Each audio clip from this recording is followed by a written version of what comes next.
Hello everybody, this is Justin Rollo for Poker Savvy, and this is part 3 of the Stars Super Tuesday. Initially, I was going to do 4 parts in the hand history replayer, but we're on hand number 176, which we're going to just get started because there's basically no action for the first 50 hands in this.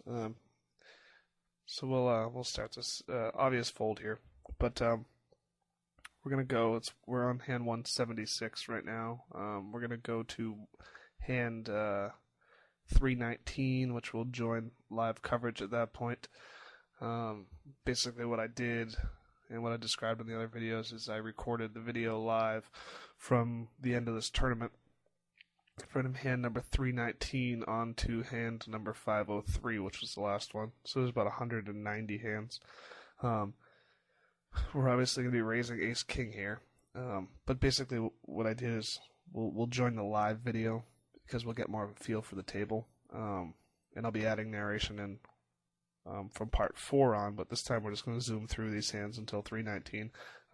This is probably the spot in the tournament where the least action really happens. There's just not a ton of action that goes on until maybe the end of it when I make a couple decent hands. But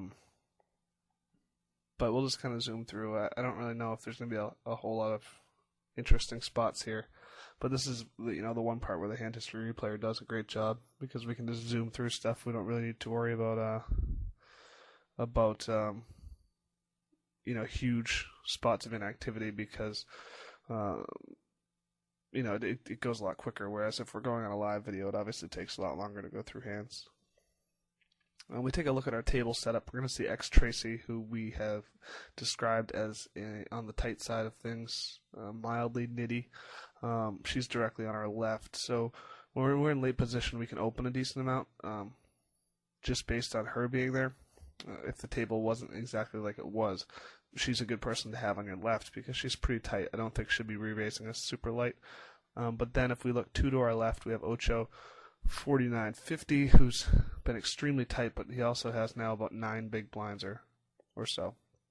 So that's not exactly a great stack to have because even though he's tight, it's going to really affect our opening range because he can push over the top of us with a decent amount of hands. And basically everything that we open, we have to call his push.